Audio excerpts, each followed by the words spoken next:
Hello everyone, I hope you all are doing well. तो इस video में हम क्लास 6 साइंस के chapter number 5 that is separation of substances इसे discuss करेंगे। तो शुरू करते हैं। In our daily life there are many instances when we separate a substance from a mixture of materials. अगर हम अपनी डेली लाइफ की भी बात करें तो बहुत सारे ऐसे एग्जाम्पल्स हम दे सकते हैं।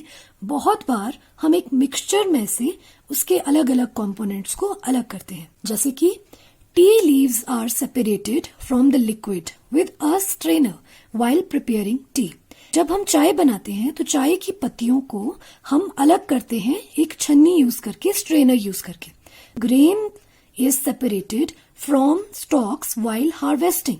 हार्वेस्टिंग मीन्स कि जब फार्मर्स उनकी जो फसल होती है उसे कट करते हैं, तो अगर हम वीट की क्रॉप की बात करें तो जब उसे हार्वेस्ट किया जाता है तो उसके स्टॉक्स मीन्स तनों में जो ग्रेन्स गेहूं के दाने होते हैं उन्हें अलग किया जाता है स्टॉक से। मिल्क और curd is churned to separate the butter.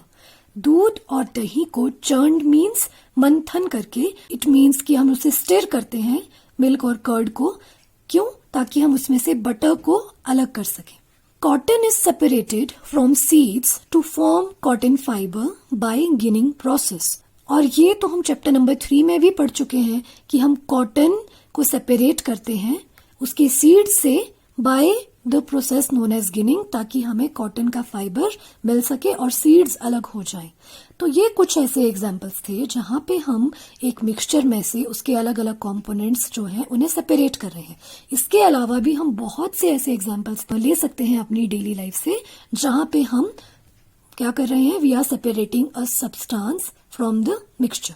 अब हमारे पास एक क्वेश्चन बनता है, why do we separate substances, कि हम सब्सटेंसेस को सेपरेट करते क्यों हैं? क्या जरूरत है हमें किसी मिक्सचर में से उसके अलग अलग कंपोनेंट सब्सटेंसेस को अलग करने की? तो इसे हम इस टेबल के थ्रू समझेंगे। यहाँ पे 3 कॉलम्स बने हैं इस टेबल में। फर्स्ट कॉलम में सेपरेशन प्रोसेस बताई गई है। सेकेंड कॉलम में purpose for which we do the separation, वो रीजन बताया गया है जिसके लिए हम सेपरेशन करते हैं सब्सटेंसेस की। थर्ड कॉलम में What do we do with the separated components, ये बताया गया है कि हमने जो substances या components अलग किए मिक्सचर से उसके साथ हम क्या करेंगे। तो शुरू करते हैं। Number 1, separate stones from rice। हम राइस चावल पकाने से पहले उसमें जो छोटे छोटे स्टोन्स होते हैं उन्हें अलग कर देते हैं। और हम ऐसा क्यों करते हैं? What is the purpose behind this? To remove impurities और हार्मफुल कंपोनेंट्स, कि चावल में जो इम्प्योरिटीज हैं या जो हार्मफुल कंपोनेंट्स मतलब ऐसी चीजें प्रेजेंट है जिससे हमारी हेल्थ को हार्म हो सकता है, या जो ऐसी इम्प्योरिटीज हैं जिन्हें अलग करना जरूरी है, उन्हें अलग करने के लिए हम ये सेपरेशन प्रोसेस करते हैं। अब हम देखेंगे कि जो हमने स्टोन्स और राइस को सेपरेट किया, हम उसका करेंगे क्या। We throw away the impurities. हम क्या करते हैं, इम्प्योरिटीज को फेंक देते हैं और जो राइस हमारा यूजफुल कंपोनेंट है मिक्सचर का उसे यूज करते हैं। Second point is churning milk to obtain butter. Churning means मंथन। हम मिल्क को चर्न करते हैं, स्टिर करते हैं। क्यों? ताकि हमें बटर मिल सके। तो इस सेपरेशन प्रोसेस का पर्पस है to separate 2 different but useful components. हम 2 डिफरेंट, 2 अलग अलग तरह के कंपोनेंट्स पर दोनों ही यूजफुल कंपोनेंट्स को अलग कर रहे हैं। हमारा जो मिल्क है, मिल्क को चर्न करने से जो बटर बनेगा और उसके अलावा जो लिक्विड रह जाएगा वो दोनों ही हमारे लिए यूजफुल है और दोनों ही यूजफुल कंपोनेंट्स हमें इस प्रोसेस से मिल रहे हैं। और इस प्रोसेस के बाद we use both the components, हम दोनों ही कंपोनेंट्स को यूज करेंगे। Third point is separate tea leaves. चाय की पत्तियों को जो हम अलग करते हैं तो उसका पर्पस है to remove non useful components, क्योंकि जो चाय की पत्तियां हैं जो सॉलिड पार्ट रह जाता है, लिक्विड में से हम उसे अलग कर देते हैं, उसका कोई यूज नहीं है चाय में, तो हम नॉन यूजफुल कंपोनेंट्स को अलग कर रहे हैं और जो लिक्विड बच गया यूजफुल कंपोनेंट जिससे हमारी चाय बन गई उसे हम यूज करेंगे। तो हम क्या करते हैं, we throw away the solid component.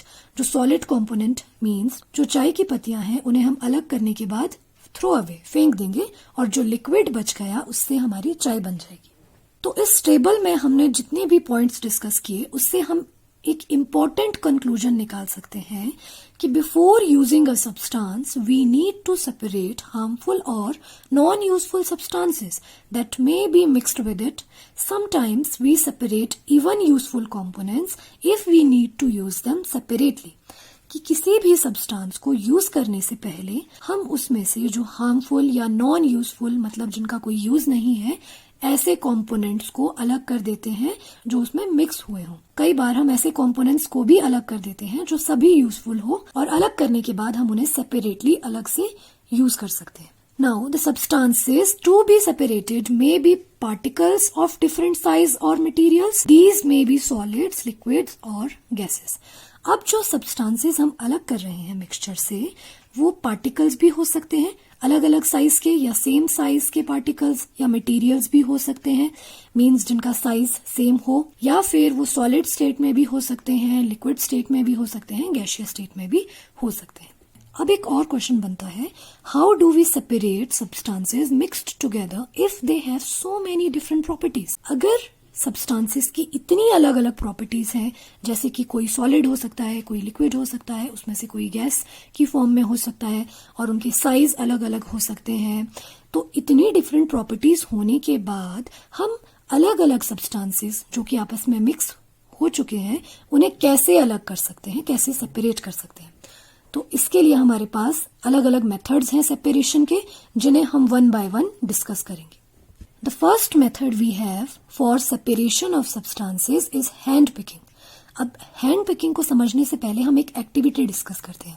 हम क्या करेंगे spread some food grains on a plate. एक प्लेट लेंगे और उसमें कुछ food grains मीन्स अनाज के दाने रख देंगे. Now remove with your hand the pieces of stone, husks and other grains from it. अब हम उस प्लेट में से स्टोन के पीसेस हस्क्स और जो बाकी इम्प्योरिटीज हैं या दूसरी दालें मिक्स हो चुकी है या दूसरा अनाज मिक्स हुआ हो उसमें उसे अलग कर देंगे. So the method of separating different substances by using hand is called hand picking. एक ऐसा मेथड जिसमें हम अलग अलग सब्सटेंसेस को अपने हाथों से अलग करते हैं उसे हैंड पिकिंग कहते हैं. It can be use to separate. अब हम हैंड पिकिंग किन सब्सटेंसेस को सेपरेट करने के लिए यूज कर सकते हैं slightly larger sized impurities like pieces of dirt, stone, husk from rice, wheat or pulses.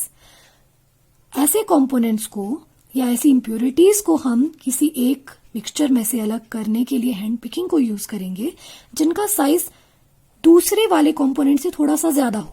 जैसे कि अगर हमने ग्रेन का एग्जाम्पल लिया तो उसमें जो स्टोन या हस्क के पीसेस मिक्स हुए होंगे इम्प्योरिटीज मिक्स हुई होंगी उनका साइज ग्रेन से थोड़ा सा बड़ा होगा तो हम उन्हें हाथों से इजीली अलग कर सकते हैं. और दूसरा पॉइंट है for small quantity of substances. Suppose कि हमें खाना बनाना है तो हम थोड़ी सी दाल या थोड़े से राइस लेंगे जिसमें से कि हमें इम्प्योरिटीज को अलग करना है तो उस केस में हम हैंड पिकिंग को यूज कर सकते हैं. अगर सपोज करो हमें एक पूरे की पूरे गनी बैग मीन्स बोरे में जो चावल हैं उन्हें उन चावल में से इम्प्योरिटीज को अलग करना हो तो हम हैंड पिकिंग यूज नहीं कर सकते क्योंकि वो इतनी ज्यादा क्वांटिटी में प्रेजेंट है कि अगर हम उस क्वांटिटी में से इम्प्योरिटीज को अलग करने के लिए हैंड पिकिंग इस मेथड को यूज करेंगे तो हमारा बहुत सा टाइम वेस्ट हो जाएगा. तो it is only suitable for small quantity of substances. तो ये था हमारा method number 1 that is hand picking. Now the second method for separating the substances is threshing. अब हम देखते हैं थ्रेशिंग क्या होता है. Stalks of wheat or paddy are dried in the sun before the grain is separated from them. जो हमारे grains होते हैं for example wheat and paddy मतलब गेहूं की जो फसल है उसमें से हम गेहूं के दानों को अलग करने से पहले जो उसके stalks तने होते हैं उन्हें धूप में अच्छी तरह से सुखा देते हैं. Each stalk has many grain seeds attached to it and there are hundreds of bundles of stalk lying in the field. और इन तनों में से हर एक तने में बहुत सारे जो अनाज के दाने हैं वो अटैच्ड होते हैं. जब हम एक क्रॉप को हार्वेस्ट करते हैं तो खेतों में हंड्रेड्स ऑफ बंडल्स बहुत सारे बंडल्स हम देख सकते हैं इन स्टॉक्स के इन तनों के जिनमें कि हमारे अनाज के दाने जुड़े होते हैं. Seeds are smaller than any fruit or vegetable, so plucking them from their stalks would be impossible. और जो ये सीड्स होते हैं, अनाज के दाने होते हैं, ये किसी फ्रूट या वेजिटेबल के साइज से बहुत छोटे होते हैं। तो हम किसी फ्रूट या वेजिटेबल को तो ट्री से प्लक करके तोड़ के निकाल सकते हैं, पर इन अनाज के दानों को हम हाथों से उसके तनों से अलग नहीं कर सकते इजीली। तो ये इम्पॉसिबल है ऐसा करना। तो इसके लिए हमें कोई तो दूसरा मेथड होगा जो यूज करना पड़ेगा। तो यहां से हमारा क्वेश्चन बनता है, how does one separate grain seeds from their stalks, कि कैसे हम जो अनाज के दाने हैं उनको तनों से, जो ये स्टॉक्स हैं, इनसे सेपरेट कर सकते हैं। तो आंसर क्या होगा, the stalks are beaten to free the grain seeds. इन्हें जोर जोर से बीट मतलब हम पीटते हैं ताकि इनसे जो ग्रेन अनाज के दाने हैं वो अलग हो जाए। This process of separating grain from stocks etcetera is called threshing. इसी प्रोसेस को, जिसमें कि हम स्टॉक्स मीन्स तनों में से ग्रेन अनाज को अलग करते हैं बाय बीटिंग द स्टॉक्स, हम कहते हैं threshing. Sometimes threshing is done with the help of bullocks. Machines are also used for this. Now the third process जो हम डिस्कस करने जा रहे हैं वो है विनोविंग। विनोविंग को जानने से पहले एक एक्टिविटी को हम डिस्कस करेंगे। Make a mixture of dry sand and powder dry leaves. हम सबसे पहले ड्राई सैंड और ड्राई लीव्स को पाउडर्ड फॉर्म में पाउडर बनाकर उन्हें आपस में अच्छे से मिक्स कर लेंगे। Would it be possible to separate the components by hand picking? तो क्या हम एक सूखी हुई रेत जो सैंड है हमारी और जो हमने पाउडर बनाया ड्राई लीव्स का, उन्हें अलग कर सकते हैं हैंड पिकिंग से, अपने हाथों से? द आंसर इज नो, क्योंकि दोनों का जो साइज है कंपोनेंट्स का वो ऑलमोस्ट सेम है, उतना अलग नहीं है एक दूसरे से कि हम उन्हें हाथों से अलग कर सकें। Now take this mixture to an open ground and stand on a raised platform. उसके बाद हम अपने इस मिक्सचर को लेकर के एक ओपन ग्राउंड, मैदान में चले जाएंगे और वहां एक रेज्ड प्लेटफॉर्म मीन्स ऊंची सी जगह पे खड़े हो जाएंगे। होल्ड द प्लेट और sheet of paper containing the mixture eight shoulder height. उसके बाद हम अपने इस मिक्सचर को एक पेपर की शीट या फिर प्लेट में रख करके उसे अपनी शोल्डर की हाइट के जितना पकड़ लेंगे। Tilt it slightly and slide out the mixture slowly. उसके बाद हम उस प्लेट या पेपर की शीट में से उस मिक्सचर को धीरे धीरे करके नीचे गिराना शुरू करेंगे। हम क्या ऑब्जर्व करेंगे इस एक्टिविटी से? Both the components fall at different places. जब हमारा जो मिक्सचर है उसे हम गिराएंगे धीरे धीरे, तो वो जो दोनों कंपोनेंट्स थे, ड्राई सैंड और पाउडर ड्राई लीव्स, वो अलग अलग जगह पे गिर के इकट्ठा हो जाएंगे। Lighter components powder dry leaves blows away by wind, क्योंकि जो लाइटर कंपोनेंट्स मीन्स हल्का था वेट में कंपोनेंट जो हमने पाउडर बनाया था ड्राई लीव्स का, वो हवा के साथ उड़ करके थोड़ा दूर जाके गिर जाएगा, और जो थोड़ा हैवी वेट वाला कंपोनेंट था ड्राई सैंड, वो अलग से गिर के इकट्ठा हो जाएगा।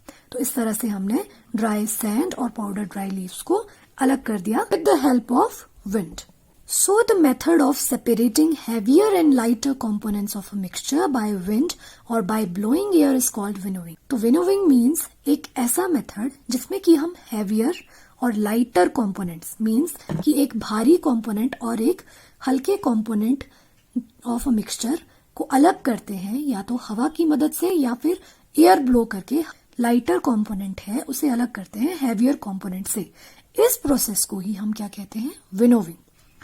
This method is commonly used by farmers to separate lighter husk particles from heavier seeds of grains. Winnowing जो मेथड है ये commonly mainly यूज किया जाता है फार्मर्स के द्वारा। क्यों? क्योंकि जो हस्क पार्टिकल्स हैं या जो घास फूस रह जाती है ग्रेन्स में, वो हल्की होती है। किससे? जो हमारे अनाज के दाने होते हैं उनसे।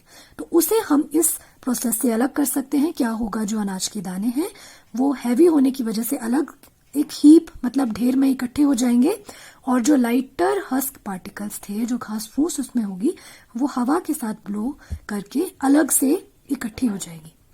The separated husk is used for many purposes such as fodder for cattles. अब जो ये हमने घास फूस जो अलग कर दी हमारे अनाज के दाने से, इसे भी हम यूज कर सकते हैं अलग अलग चीजों के लिए, जैसे कि जो हमारे पशु हैं उनको जो हम चारा देते हैं फोडर, तो उसके लिए भी यूज किया जा सकता है। Now the fourth method is sieving. Sieving is a method to separate components of a mixture that are of different size and one of the components pass through the holes of the sieve। तो अगर हमारे पास mixture में दो अलग अलग size के components present हैं, जिसमें से कि जो छोटे साइज के कंपोनेंट्स हैं वो सीव मींस जाली के होल्स में से पास कर जाएं, और जो बड़े साइज के कंपोनेंट्स हैं वो जाली के ऊपर रह जाएं। तो इस तरह से जब हम अलग अलग कंपोनेंट्स को अलग करते हैं तो उस मेथड को हम कहते हैं sieving. It is used to remove impurities from bran, to separate impurities like husk and stone in the flour mill before grinding the wheat। तो ये जो मेथड है सीविंग, ये हम कब यूज करते हैं? हम अपने घरों में भी इस मेथड को यूज करते हैं जब हम एक जाली से आटे को छान कर अलग करते हैं। जो आटा है उसका साइज जो हमारी जाली है उससे छोटा होता है तो वो पास कर जाता है सीव से, लेकिन जो छोटे छोटे स्टोन्स होते हैं या घास फूस रह जाती है, हस्क्स रह जाते हैं, वो जाली के ऊपर ही रह जाते हैं। उसके अलावा फ्लोर मिल मीन्स जहाँ पे आटा तैयार किया जाता है, उन मिल्स में भी इम्प्योरिटीज जैसे कि हस्क्स और जो छोटे छोटे पत्थर हो उन्हें फ्लोर आटे से अलग करने के लिए इस मेथड को यूज किया जाता है। उसके अलावा to remove pieces of stones, stalk and husk from wheat, गेहूं से भी स्टोन्स, स्टॉक, हस्क, इन इम्प्योरिटीज को अलग करने के लिए हम सीविंग मेथड को यूज करते हैं। Also at construction sites to separate pebbles and stones from sand. Construction sites जहां पे रेत इस तरह की चीजें बनाई जाती हैं, वहां पर रेत में से छोटे छोटे पत्थर या कंकड़ को अलग करने से पहले भी हम एक जाली में से उस रेत को पास करते हैं। तो रेत जाली से पास हो जाती है क्योंकि उसका साइज जाली के जो होल्स हैं, सीव के होल्स हैं, उससे छोटा होता है, तो वो पास कर जाएगी। पर जो पेबल्स या फिर स्टोन्स होंगे वो जाली के ऊपर रह जाते हैं। So sieving is used when components of a mixture have different sizes। अगर हमारा जो मिक्सचर है उसके components हैं जो उनके साइज अलग अलग हैं, तब हम कौन सा मेथड यूज करेंगे? Sieving. So this is all about this video. इसके अलावा जो हमारे बाकी सेपरेशन के जो मेथड्स बच जाते हैं उन्हें हम इस चैप्टर की पार्ट 2 जो वीडियो बनेगी उसमें डिस्कस करेंगे। आई होप ये वीडियो आप सभी के लिए हेल्पफुल रही होगी। Thank you so much.